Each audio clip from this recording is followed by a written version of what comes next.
Hello and welcome to this Heritage Foundation webinar. I thank you guys for taking the time to join us today and really hope everyone is staying safe and sane. My name is Ana Quintana. I'm the Senior Policy Analyst for Latin America here at Heritage, and today we're going to have a discussion on Venezuela. It's definitely been a dynamic few weeks in the US policy space. You know, just when critics are claiming that the administration has run out of options or is losing momentum, the Department of Justice indicts Maduro and over a dozen members of his inner circle for narco-terrorism, and then proposes this ambitious power-sharing transition agreement.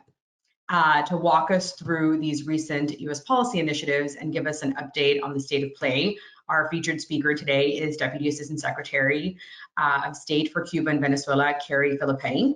Carrie, we are honored you made the time to join us today. Joining us as well is my Heritage colleague, David Shedd, former Acting Director of the Defense Intelligence Agency.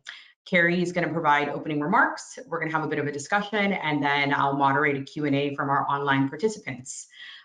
David, thanks again for joining us. Do you have a few thoughts to share before we turn it over to Carrie? Well, good morning, everybody, and or maybe afternoon, wherever you might be. And Anna, thank you for that introduction. And Carrie, thank you very much for joining us today in terms of this conversation about Venezuela. What I find fascinating is that we were about a year ago, right at this point, looking at the largest protests, and you had Guaido and Leopoldo and the rest of them really at what looked to be a major pivot point. And 1 year later, we look at the momentum that has been garnered toward to replacing the Maduro regime in terms of the democratic opposition. And so we'll be very interested in hearing from you and obviously the questions from the audience as well. So it's a real privilege to have you here, but also to be doing this event that Heritage has pulled together in order to have this conversation. So really over to you now, and look forward to the engagement along the next, I guess, 1 hour. So.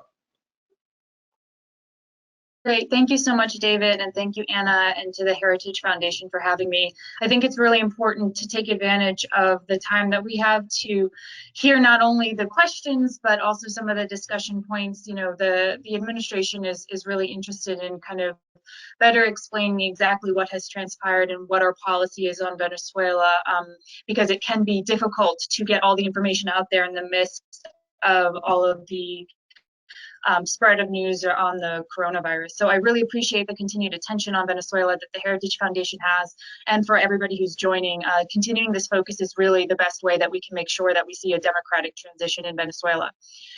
So to talk about exactly what we proposed recently with what the Secretary of State referred to as the democratic transition framework, I want to actually start with what our theory of change has been over the last 18 months or so that we've been heightening this attention on Venezuela. And it really boils down to this idea of pressure. Our administration has been criticized over the past few months for employing a campaign of maximum pressure. And the question is always, well, what is this pressure going to accomplish? Our theory of change has always been that as we get more and more pressure on the regime, that pressure will lead to a political process, because the Maduro regime will recognize that time is no longer on its side and it needs to engage in good faith negotiations for a transition. Previous attempts at a negotiation, as all of us know, were not fruitful. That's either the ones that were led by the Vatican, the ones that were led by the Dominican Republic, or the most recent ones in 2019 that were led by Norway. And part of the reason they weren't fruitful is because the Maduro regime just used it to amplify its own position, to continue to attack and oppress and weaken the democratic actors, because they thought that this was a moment for them to leverage themselves and increase their power. So our theory has always been, the more we make it clear that they will be weakened over time, the more pressure there is on them, the more likely they are to actually participate fruitfully and productively in a negotiation process. So I mention that because this is kind of the natural outgrowth of that pressure campaign. They're not two discrete units. As we've seen the last 18 months of pressure, the last 18 months of having the PDVSA sanctions, which are really starting to finally take a significant bite out of the Maduro regime's access to income, We've designated over 200 entities. We've removed visas for hundreds and hundreds of Venezuelan regime officials. We've reestablished the Rio Treaty, which is focused on multilateral sanctions from the region against the Maduro regime. We realized that this might be the point at which it makes sense to offer this off-ramp, to offer a solution and a productive way out. And I also think it's important to offer such a thing right now when hope and optimism and a light at the end of the tunnel is critically important for the people of Venezuela. So I want to talk a little bit about what this framework does. So this framework is not a US proposal. I want to make that very, very clear. This framework actually comes primarily from negotiations that were already had between the Maduro regime and the government of Juan Guaido during the Oslo process. So most of what you see there will not be unfamiliar to either side. And frankly, a lot of it had already been worked out by the parties during the negotiation process. But the reason why Oslo didn't work is because the Maduro regime, as we've said, did not engage in good faith. And so we think that now, with the additional pressure that's been brought to bear on the Maduro regime since the Oslo process, is the moment that this discussion can come out in the public. So if we're talking about this plan as being largely taken from Barbados, I want to point to 4 different things that this plan has that were not present in the Barbados plan that we think increases the chance of its success. The first one is, as I said, we're now at a different point in our pressure campaign. We're certainly not at the apex. We have a lot more tools at our disposal. I remember back in August, before we announced our designation of the entire Venezuelan government, we were being told that the Trump administration no longer has any tools to use against the Maduro regime. We proved that wrong in August. We've continued that pressure, so we have a lot more at our disposal. That being said, we do think the pressure is significantly high enough for us to propose something that could get the regime to engage in good faith. The second reason is, during Oslo, there was always this question by the regime, when will the US remove sanctions? And the removal of sanctions was never articulated in length by the United States during the Oslo process. And so that's another new addition here. What we've really tried to do is develop a proposal that has a realistic expectation of success and includes elements of when US sanctions would be lifted. I do think it's important to emphasize that the framework should be read as a step-by-step process. That's important because we are not proposing that US sanctions would be lifted without any kind of confidence building measure. What we're saying is that sanctions would begin to be lifted following certain actions that are undertaken by both the democratic actors and the Maduro regime. The third thing that's different between this framework and what had previously been discussed is that we're making this public. Something that we found when we were talking with those in Venezuela was that only the Maduro regime negotiators and Maduro himself were aware of just how far the opposition was willing to go in order to preserve the equities and interests of people like dissident Chavistas, of people in the PSUV, of military officials. And so Maduro was able to spread a false narrative about how the opposition was untrustworthy and how they would never protect the military and they would try to separate it and fragment it and do this sort of de-Baathification process. And so by making it public, we're making it clear that this is a conversation for the entire population of Venezuela to engage on. And they will therefore realize that a lot of what they're interested in, whether they support Guaido and the democratic actors or whether they're a member of PSUV, will actually be protected within a transitional government, and that the real purpose is simply free and fair elections, which I think people have not trusted to date. And then the last thing that's different here, which goes along with the public piece, is accountability. As we make this public, as we make it transparent, it's increasingly difficult for either side, whether it's the United States, whether it's the democratic actors under Juan Guaido, or whether it's the Maduro regime. It's increasingly difficult for them to not adhere to the terms that are laid out once they're agreed to. And so that transparency is incredibly important as well, because that will allow us to have a much more fruitful and productive dialogue. So, so that's how we've kind of articulated this, and how this framework is a little bit different than what was proposed at Oslo. I think another important piece to emphasize is this is not a take it or leave it plan. It's not an ultimatum. This is a starting point for dialogue, a starting point for negotiation. What we see as the next steps from here is that as more and more countries, and we've already seen dozens and dozens of countries support this as a path forward, as we see more and more countries support this framework, there's going to be more external pressure put on Maduro to actually respond to it and to engage with it, and not just outright reject it as he's done to date. We also believe that as more and more inside Venezuela see how their equities are protected, see that there's a way out, see that there's a path towards sanctions relief and a path towards democracy and freedom, they will exert even ever increasing political pressure on Maduro inside the country. So again, this combination of internal and external pressure will, we think, get Maduro to finally agree to come to the table by getting everybody around Maduro to recognize that this is important for the future of Venezuela. I also think another next step will be identifying a concrete mechanism for a negotiation, whether this is Norway or another actor who decides to take on the role of a mediator. That, I think, will be a critical next step forward.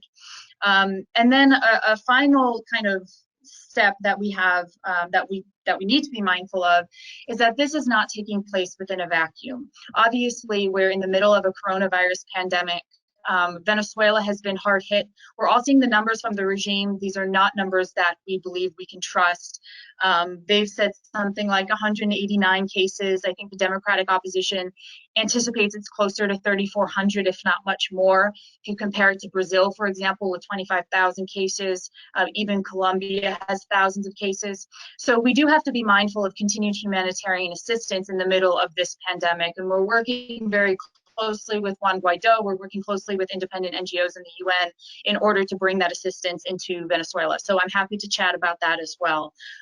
So this kind of long-term focus on the political solution, which will ultimately have the most drastic improvement on the humanitarian situation, as well as the short-term approach of providing more humanitarian assistance directly to Venezuela, I think is what our focus will be over the next couple of weeks.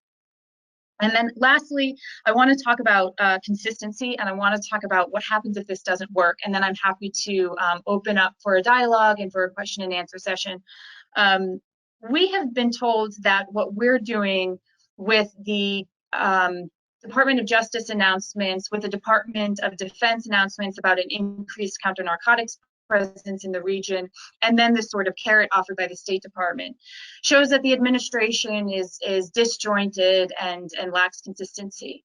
This couldn't be farther from the truth. We've been coordinating with all of our partners, and as I've said, that pressure is not a separate piece. That pressure is critical to making sure that we actually can get the Maduro regime to come to the table to negotiate in good faith.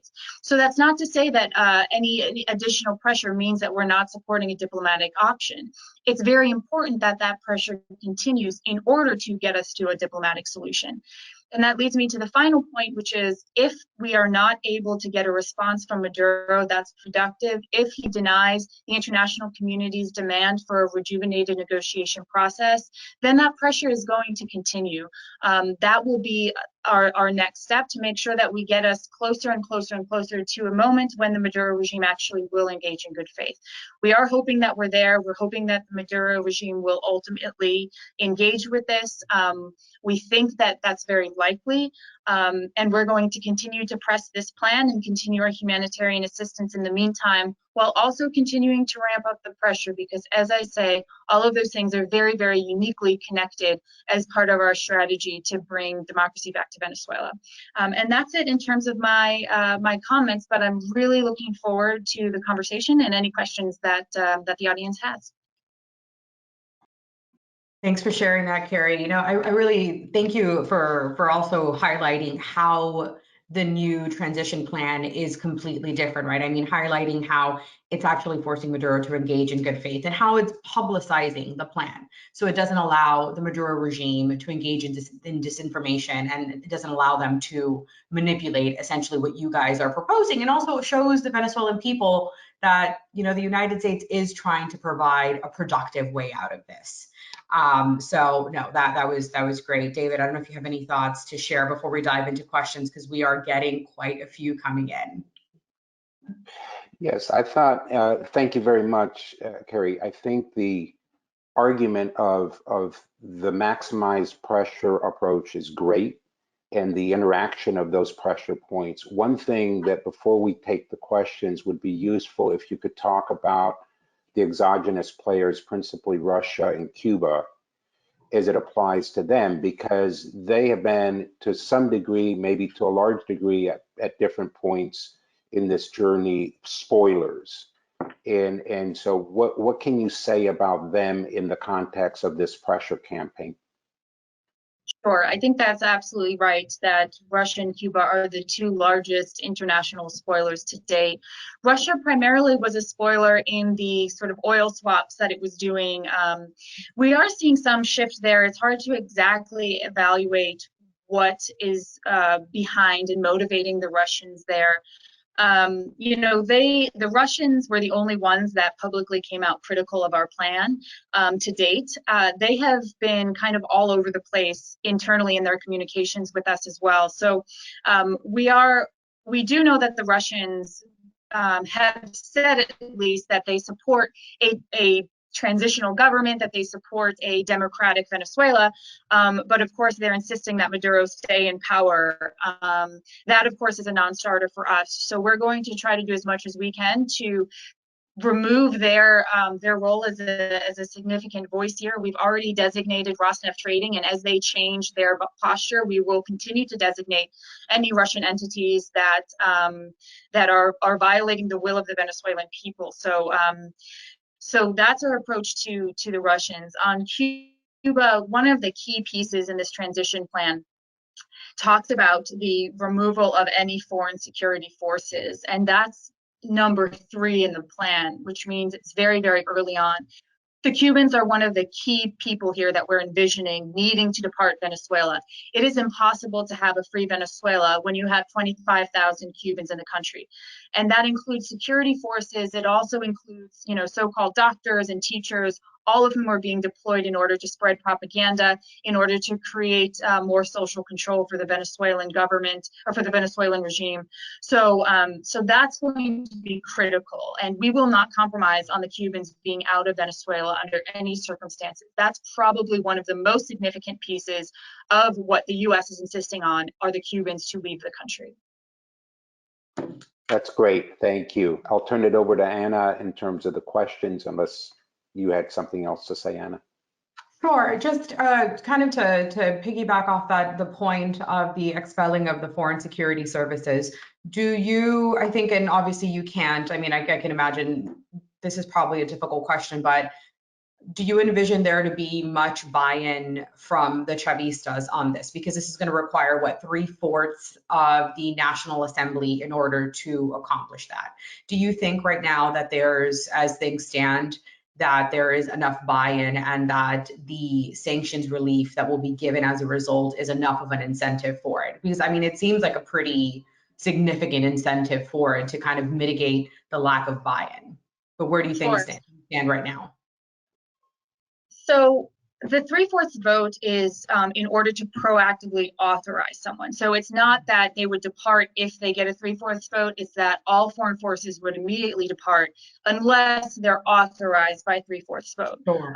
And so that's a bit of a different spin on it. And that's because, you know, it's really up to the Venezuelans. If they do want to have foreign forces there and they authorize it, then that's obviously their prerogative.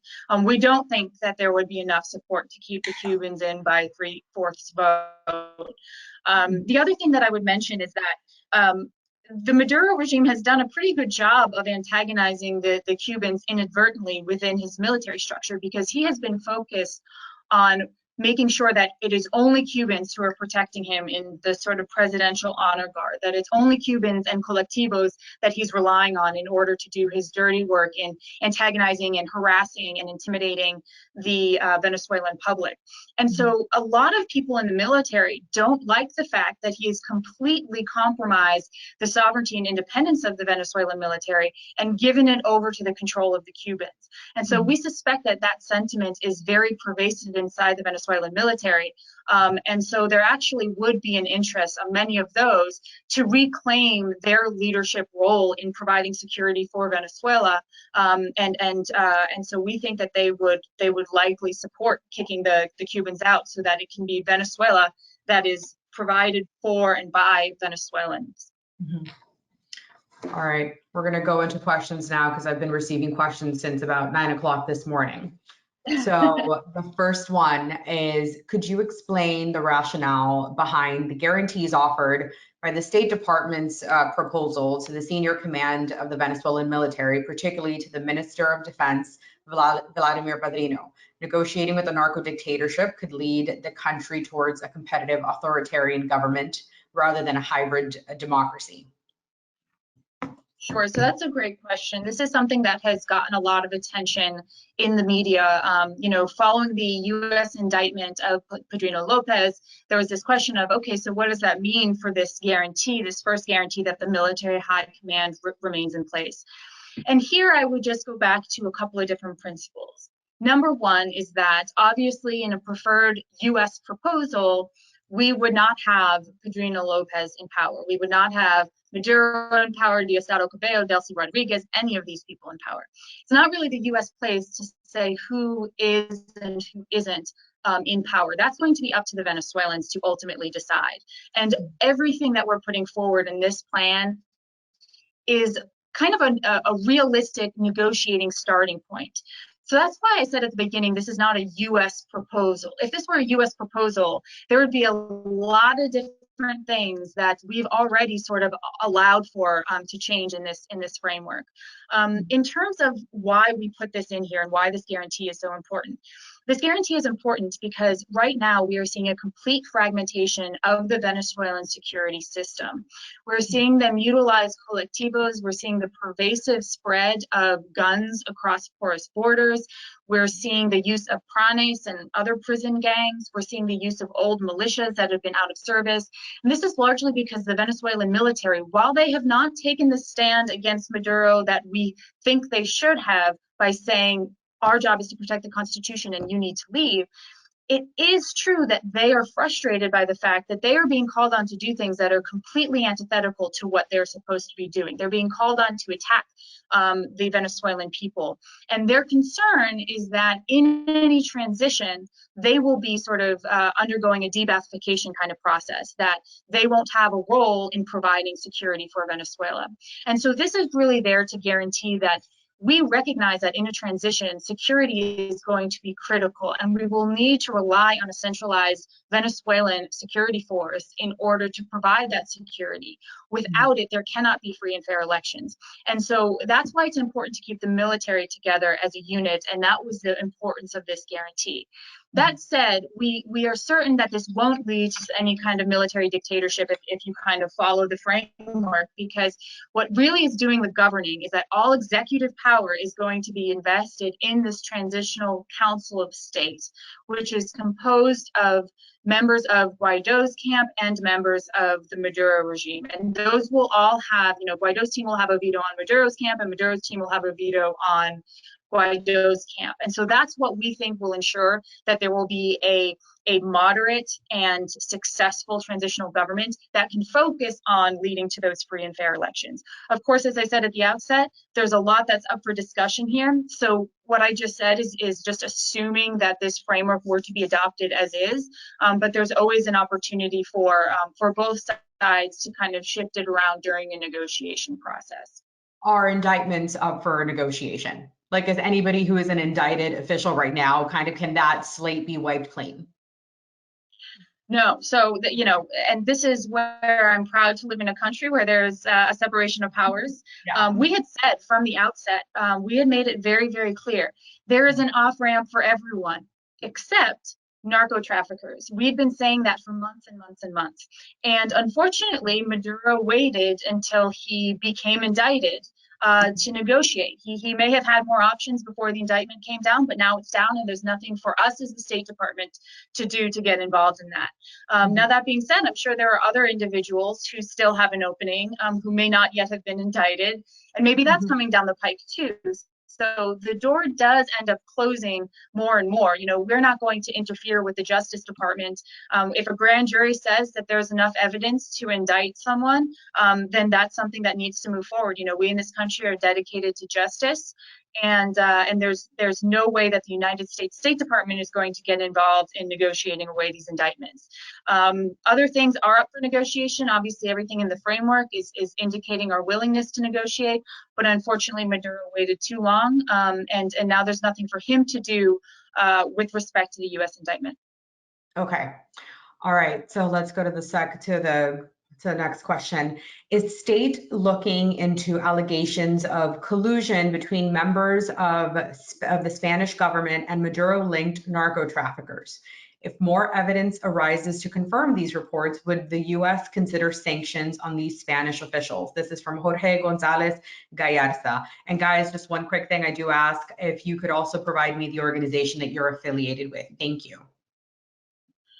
That's a great question too. I think we've made it pretty clear that we will sanction anyone who's involved in narco trafficking, who's involved in sanctions evasion. Over the last few months, we've made that very clear through private engagements with companies, through engagements with governments. So I don't want to speculate on these specific Spanish companies, but if the question is, if we get evidence that companies in general or countries are involved in and complicit in narco trafficking, then certainly that would be something that we would be interested in calling attention to and designating. Sure. Okay. So this is actually a question for the both of you. What about China in this context? So I can take it first. So China's also been really interesting over the last couple of months. We have seen how China kind of took a step back. A lot of its companies ended up departing Venezuela in the middle of last year, near the end of last year. We have seen them come in by providing some humanitarian assistance to Venezuela. Of course, it's really interesting that some of those test kits that were provided were then sent by Venezuela to other countries, indicating that they care very little about their population. They just care about making sure that they're promoting their international reputation and their image abroad. China, I do think, is an important character for us to be mindful of. We did speak to them about this framework. We continue to engage with the Chinese, and we're hopeful that we can get to a place with China that's a little bit more productive than it has been to date. But certainly they were important for us to speak to about this framework as we announced it. Okay, Shad, do you want to add anything? Sure. It strikes me that China on the global stage and where it finds itself currently with the coronavirus is putting out a lot of fires and obviously using soft power around the globe in such a way that to think of them dedicating a much greater effort in Venezuela strikes me as probably not likely. It also worries a lot about its standing in the rest of Latin America and its investment of both time and treasure as it applies to the sovereign wealth funds that they're spreading about, and we could talk about Africa and elsewhere. So it strikes me that they won't go as far as, say, India when it comes to the oil, but I think that you have a player who really isn't playing in a major way there, as Carrie said, and I think that really it's about the Russians and the Cubans in particular when it comes to Venezuela. And I would just add very quickly, because I agree 100% with what David said, and this point about they're concerned about their reputation in Latin America writ large is really, really important. Because what we have to remember is that for the first time, we are seeing countries that have typically had strong relationships with China or with Cuba start to draw attention to China and Cuba's negative role in Venezuela and start to make it clear that this isn't just an issue of China's relationship with Venezuela or Cuba's relationship with Venezuela. It's about China's relationship with the region as a whole. That's what TR has made clear. I know that Brazil and Ecuador and Bolivia and all of these other countries in the region have made it very, very clear and strongly known that the more that China starts to engage in Venezuela and compromise the prospects for a political solution, the more they are going to compromise their relationship with Latin America. And so I think that's a really critical point. It's very different from where we have been in years past, where there wasn't this sense of Cuba and China as being such nefarious actors as they're seen as today. Okay. And so this next one comes from our friend Joseph Humeyer. What are the benchmarks and metrics used to assess the maximum pressure strategy, whether the maximum pressure strategy is working and that the Maduro regime will negotiate in good faith? Sure. So I think when we talk about benchmarks, one of the biggest things for us to remember is that we have the Venezuelan Affairs Unit, which is essentially our embassy stationed out of Bogota that focuses on direct engagement with Venezuelans on the ground and getting a sense of exactly what's going on inside the country, making sure that messages are getting out and making sure that they're in contact with those who are dissident Chavistas, members of the military, NGO partners, everyday Venezuelans. And so a lot of what we try to focus on is something a little bit more intangible than what you would typically see as a benchmark. And that is, what is the rate at which members of the regime or their interlocutors are reaching out to the United States? And what is the amount that we're seeing the Venezuelan public not just come out and protest, but also share thoughts against the Venezuelan military or against the Venezuelan regime? If you look, for example, at the gasoline lines that are being seen all throughout Venezuela today, especially those in Caracas, which is quite unusual, what you see are members of the Venezuelan regime come up to fill with gasoline and then get thrown out and run out of the area by your everyday Venezuelan. And so that demonstrates that the discontent is growing more and more, that the blame is very clearly on the Maduro regime. And so those are some of the sort of more intangible things that we look at. We also obviously do look at the larger metrics, like how much oil is being produced by Venezuela and how much is getting out, and how much assistance they're receiving in terms of financial assistance from other countries that are boosting the regime, how much we're able to cut off the illicit gold trade, for example. Those are all other things that definitely factor in as benchmarks, but I think the most significant ones are really the ones that you hear on the ground that are maybe a little bit less public. Sure. Okay, all right, here to the next one. What efforts have been made to plan for the reconstruction of Venezuela's weakened infrastructure, their economy, et cetera, in a post-Maduro regime, but also the physical infrastructure as well?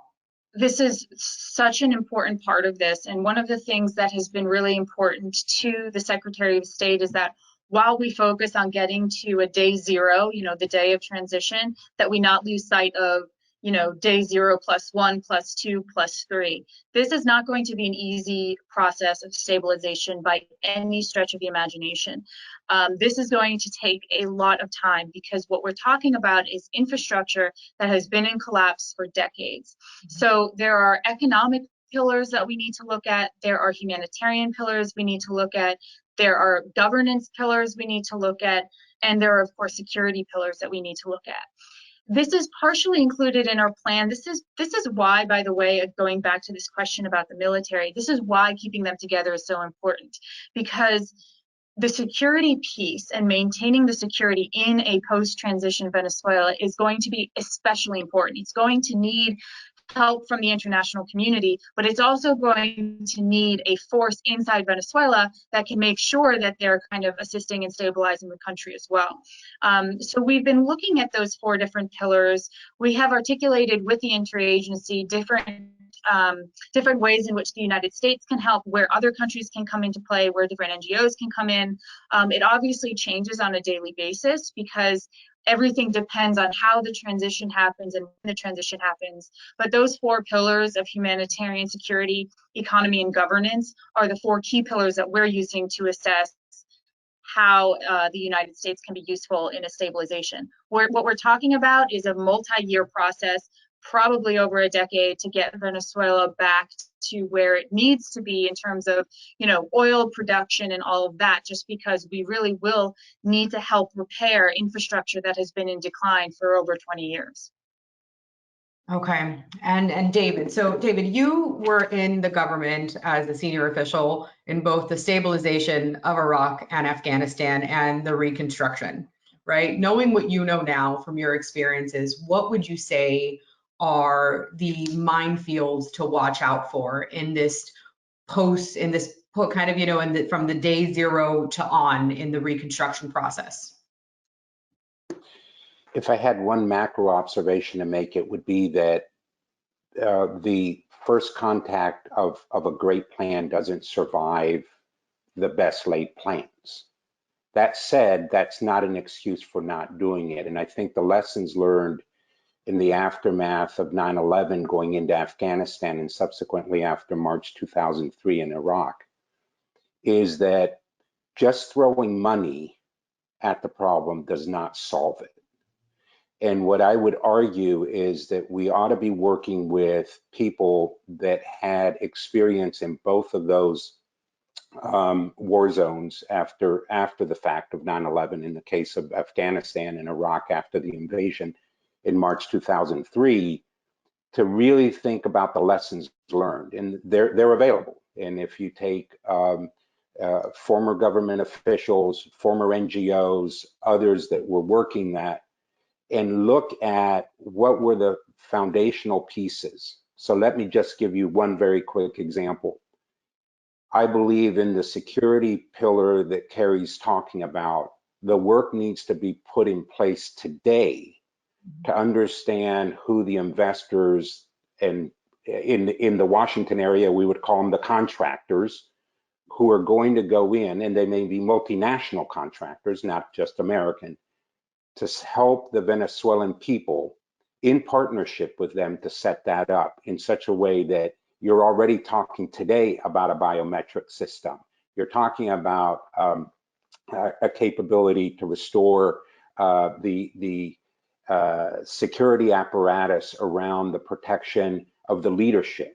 All of this is going to have to, it'll be messy, as Carrie said, and there is no good excuse for not planning it, and that will survive first contact exactly how you planned it? No. But you still need to think very concretely about what are those key elements for 0 day plus 30, 0 day plus 90 days, and so on. And as Carrie pointed out, multi-year effort and prioritizing. The other thing that we found out in Iraq, and it's a great example, is that one size in the country doesn't fit all. In other words, you may do for Caracas something very different than you will do in some other area of the country by way of prioritization. And so thinking about that and finding strong Venezuelan partners to do this with.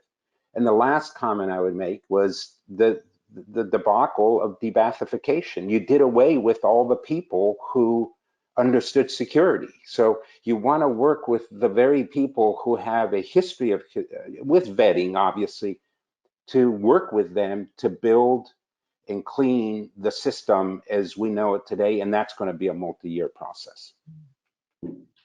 Great, thank you.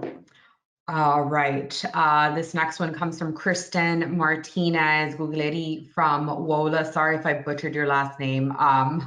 How would you respond to critics, this one goes to Carrie, that argue that recent Trump administration actions, notably the indictments and the Southcom operation in the Caribbean, will raise exit costs and disincentivize the Maduro government from returning to the negotiating table? So, Kristen, this obviously is a question that we've received quite a lot, and it's an important one. I think much to the contrary, it actually incentivizes the Maduro regime to come to the negotiating table. I mean, again, Maduro had waited long enough that unfortunately, there was enough evidence against him to do an indictment, and so there's nothing that can be done about that. As I said, there's a number of other players inside Venezuela. I don't know, obviously, the status of where certain indictments or future indictments may be, but I would imagine that there are individuals who are closely linked to some of the networks that were identified in the most recent indictments. They may be wondering what their future is. They still have an opportunity to negotiate and to get to a position where we can see a transition in Venezuela and potentially change the status of their impending cases. You know, I think, again, this goes back to our theory of change. The more pressure there is, the more effective it will be in bringing Maduro to come to the table to negotiate in good faith. He is not someone who is just going to come to the table because he cares about what's best for Venezuela. We've seen that over the last, few years, that all he cares about is staying in power and his personal safety. If he starts to realize that his safety and security and his, livelihood and the money that he's making aren't going to be coming in, then that may change his calculus. So we think it very much incentivizes. I would say that the indictments did not have a foreign policy cause, but they do have a foreign policy implication, which is that it will get people to realize that the United States is going to continue to pursue justice, is going to continue to pursue pressure, and there needs to be, if there's a want for a change, if there's a want for some off ramp or way out, they need to take advantage of that now. With the counter-narcotics operation, this is something that has been a desperate demand of many in the government, in our government, for many, many years, of wanting to focus on the fact that we have Americans, 70,000 Americans, that are killed every year because of narcotics that are being trafficked into the United States from the region. This has been highlighted as a priority by President Trump. This was an operation that has been, very long-term planning, and not something that was kind of scrubbed together last minute. And so that is very much focused on preventing the continued proliferation of narcotics to our country and saving American lives. So that I would describe more as a kind of homeland security initiative than a foreign policy initiative. All right, so this next one is for the both of you, given both of your experience in Latin America. Could you explain why the U.S. should take a leading position with respect to Venezuela, particularly given the U.S.'s historical experience in Latin America and the resentments we have earned from the people in these countries? Why not let other countries in the region take the lead? So I would dispute that we're taking the lead. I mean, again, this framework is something that has been largely put together by the Venezuelan people. The fact of the United States being involved is because the Venezuelan people have asked us to be involved. The Venezuelan people know the importance and the power that the United States brings to bear from an economic front. And the Venezuelan people had been reaching out to us for years, asking us to get involved to support their demands for a transition. So we are here just responding to what the Venezuelans are asking us to do. And that's also why I think it's important to remember that this framework is a framework. It's for the international community's consideration. It's for ultimate determination and negotiation by the Venezuelan parties, not by the United States. And so we are trying to ensure that the Venezuelan people continue to lead. I would simply add to what you said, Carrie. There is an expectation of leadership from the United States, notwithstanding a spotty history with Latin America, going back to the Monroe Doctrine and all of that. But as Carrie said, it's by invitation to an expectation. And when you look at the Lima Group and you look at the Organization of American States, there is an expectation that the United States will be there, but in partnership with the Latin American countries as we look at this. And it's borne out by the joint actions by the Lima Group vis-a-vis Venezuela. I'm closely associated, for example, with Uruguay, which has been somewhat off the message, and now is on the message with President Lacalle. As you look at the change and is back in the fold as a country, Uruguay that is, in terms of the pressure campaign that Carrie so eloquently described at the outset of this conversation. And so you can fall back on, the Allende years or Guatemala 1954. You can go all over that all over again, or you can say, where can the United States have an opportunity to jointly work with the countries of Latin America, Central, South America, to make a difference vis-a-vis Venezuela? And I think the record now shows that it's actually working quite well. Definitely. All right, this next question comes from Marcela Prieto Botero from Vision Americas.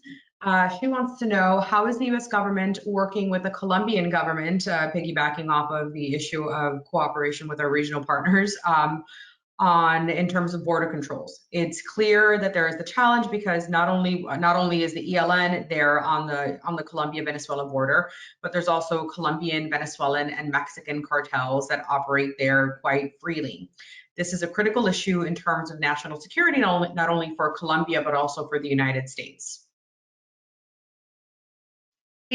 Marcella, it's a great question. Colombia is obviously one of our most central partners in our fight to bring democracy back to Venezuela. Obviously, they share a very significant border with Venezuela. They have seen the largest influx of Venezuelan refugees of any country in the region, well over 2 million at this point. We're continuing to see efforts of Venezuelans to get to Colombia, and coronavirus obviously makes this all the more challenging because, of course, now there's an increased demand for Venezuelans to get to other countries where they feel like there's more safety, where they feel like there's better healthcare and better protocols.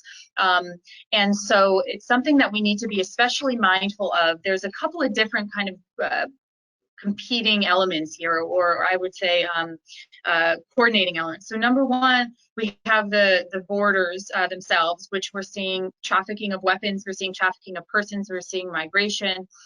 You're also seeing number two, as was pointed out, the ELN, which of course we know the Maduro regime provides a safe haven for the ELN and for the FARC. This is a very, very well-known fact.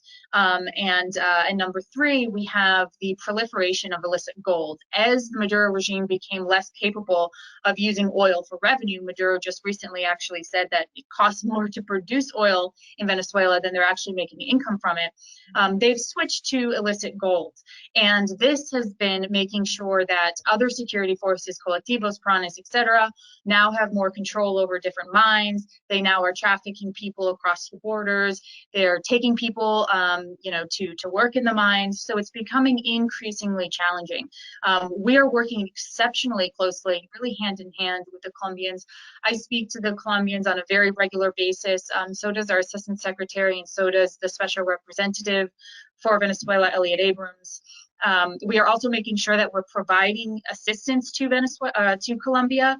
We just recently announced $8.5 million for a COVID response in Colombia. And we also, of course, already have well over 200 million, I think close to 300 million that we have provided to Colombia in humanitarian assistance since 2017. So it is critically important that we maintain that relationship. And Colombia has been a very vocal voice and a very vocal leader also in the Lima group and within the Rio Treaty context. Okay. Our next question is from Daniel DiMartino. How can the U.S. make sure that the Cubans leave Venezuela without any presence in the country, without any U.S. presence in the country? This again is something that indicates why it's important that we focus on getting a political solution and that we focus on different elements that kind of come to play within this framework. So yes, we're insisting on all security forces departing. We will need to obviously work on verifying that. This is something that we can work with the various military forces on. Something that people I think don't realize is that while the military, there are some in the military who are allowing the Cubans to take a leadership role, this is because Maduro is forcing them to do so. The vast majority of military officers want nothing to do with the Cubans, want them completely out of the country because, as I said before, they're undermining the sovereignty of the Venezuelan military. So we will have to work with our Venezuelan partners. We'll have to work with the transitional government to make sure that we're assessing that, in fact, these Cuban security forces and any other security forces have indeed departed. So we will have to do verification on that. An area that will help with that as well is once the transitional government starts to establish more procedures for free and fair elections, there will be international observers that will need to come in, whether it's from the OAS or the UN. I don't want to speculate who will be doing that observation, but they'll be there to make sure that there's no intimidation, that there's no role of Cubans or others in trying to interfere with the elections. Okay. We've gotten a few questions about the April 22nd deadline that's coming up. I can imagine you probably can't speak a lot about that because it's obviously a Department of Treasury decision, but just what can you share any thoughts on what you think could potentially happen, or to the extent that you can talk about the U.S. corporate presence, the U.S. corporate energy presence in Venezuela? Sure. Well, as you said, and I can't comment specifically on this general license or on the deadline. I suspect that Treasury will be coming out with more information soon. What I can do is try to give a little bit of background and context into how we've been viewing this issue over time and how that's shifted over time. So we have typically viewed the process of licensing as a question of, is this entity providing any direct material support to the Maduro regime? And if the answer to that was yes, then largely, and there are other considerations as well, but to simplify, then largely that entity would not be granted a license. And if the answer was no, then largely the entity, would go to the next step of consideration for a license. As things have changed, as we've seen shifts in how the Maduro regime is operating, we've also had to consider how our sanctions policy needs to meet the new demand. And part of what we've started to think through is not just direct material support to the Maduro regime, but indirect support to the regime as well. So is this company or is this entity involved in anything which is helping the Maduro regime, even if it's not providing direct income to the Maduro regime? And that's why you've started to see some reporting on the United States and our approach and comments about oil swaps and so on and so forth, not really being something that we see as okay within our sanctions framework. And so that shift is something that we're carrying forward. I can't comment on how it's implicated specifically within this general license, but just to give the viewers a general sense of kind of how we think about these issues when the licenses are put forward to us. And we've explained this to the companies that have come to us with license requests as well. Okay. Carrie, can I just weigh in Sure, that question? With the OFAC license and then an extension if it were to be granted, isn't one of the arguments though that if the US companies, it might be in the energy sector, it might be elsewhere, then cede the space then to the Russians or others, external parties that may come into that space? And so how do you weigh that against what you very articulately defined in terms of material support to the regime and now indirect impact? Just that element of it, of what fills the space that a US entity, firm, company might come out of. Sure. And well, as you can imagine, David, there's a couple of different things that come into play. Two more that I might mention in addition to this question about material or direct support or indirect support. There's also two additional key pieces in the way we think about this, because all of our sanctions need to be really nuanced. We want to make sure that we're not capturing those who shouldn't be sanctioned, and but with that we are capturing every single entity that should be sanctioned or shouldn't be given a license. And so one of the other things that we think about is, number one, how does this play into a future Venezuela? How would getting rid of this license or authorizing the license affect the future of, infrastructure development and so on and so forth? So that's been something that's been a part of our conversations with multiple entities over the last few months, if not longer than that. And then also this question of nationalization or of, Russia coming in or China coming in. I suspect that what we're seeing in Venezuela with the lack of ability to really sell any of its oil because of U.S. sanctions, combined with the low oil pricing, nowadays, it's going to become increasingly less appealing for any entity, even the Russians, who have an interest in kind of, sticking us in the eye, to come in and take over these oil fields. And the other thing to remember is these are not contracts that have been validated by the National Assembly. And so if the Russians do decide to come in for whatever reason, even if it's just a political reason and not a financial one, that has not been approved by the National Assembly. That's against the Venezuelan constitution. And so therefore, if the Russians come in and they don't have this official contract and this agreement with the National Assembly, and there is a transitional government, well, Russia will have no real claim to those entities. And so I think they realize that. And I think they know that in order to do anything that will be long lasting for them, they're going to have to, you know, take a step back here. And so if they're looking at this from the perspective of their best interest, then I think that they won't seize any oil fields or anything like that. But we'll wait and see. You know, the Russians are hard to predict. Okay. All right. And I think I want to be cognizant of everybody's time and respectful of everybody's working from home lunch hour. This last question comes to us from Astrid Hajar, our dear friend in Boston. So her question is, evidence-based research and statistics prove that the inclusion of women in peace negotiations increases the likelihood of a durable peace. Neither the Maduro regime nor the Guaido government have a notable female presence at the table during these important negotiations. The transition framework is currently silent on women's participation. Could you please comment on this issue? I think Astrid brings up a really important point, and I think it is absolutely clear in the research that you know, women and bringing the different perspective that women bring, particularly to peace negotiations, is especially important. So you know, it's definitely conversations that we've had with the interim government. The interim government does have a lot of very, very high-profile advisors and deputies who are women who have very strong voices with President Guaido that he listens to very, very concretely and clearly. You know, I would think and hope that as we move to a new negotiation process, that there will be additional voices that are included.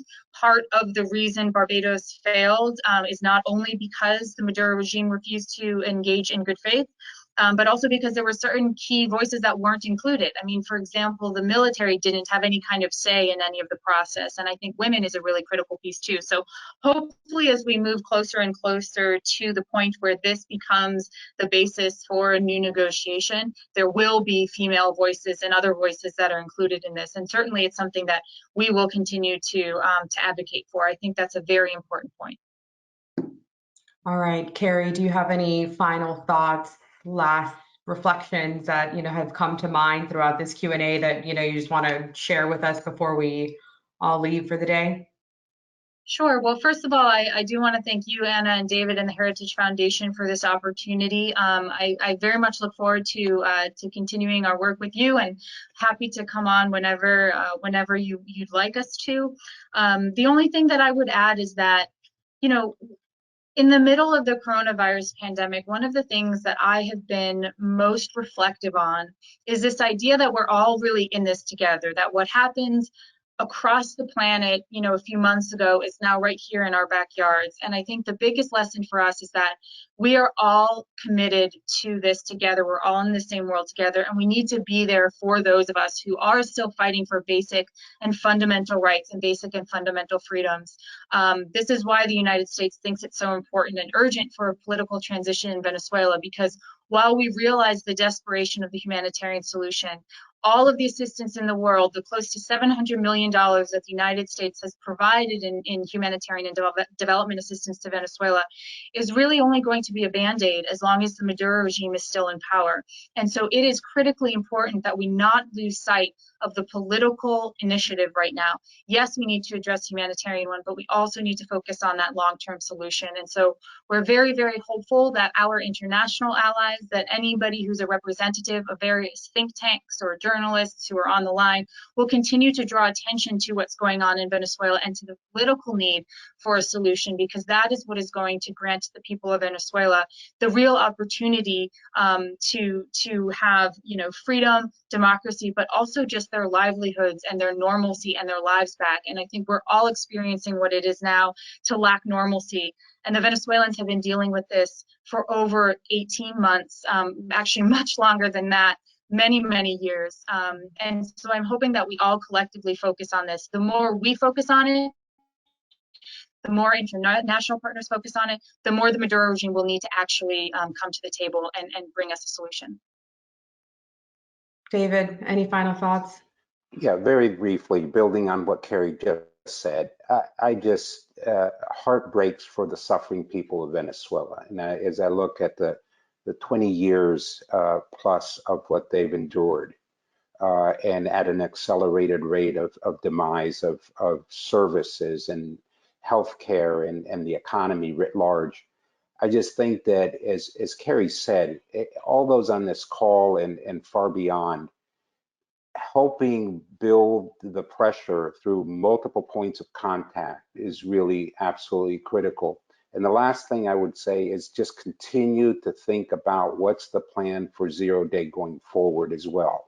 And the time to do that is now, because one, we don't know what the predicate will be for this along the construct of the 4 pillars that will trigger it. And as you've laid out, Carrie, but anything can happen at any time, as we saw with the Arab Spring or whatever it might be. So the planning time is now, and we can all be a part of that in terms of thinking about that. So thank you for your time today and how well you articulated the policies. No, again, Carrie, thank you so much for making the time in the midst of everything and braving the elements to go into your office to do this for us. We really desperately, greatly appreciate this. And thank you for everybody that joined us online. And I apologize if we weren't able to get to your questions. There was a lot of questions and I just had to sort through as many of them as I possibly could. Carrie, David, thank you all again. And the event will be available online in about 1 day for everybody to watch again. Thank you all and stay safe. Thank you.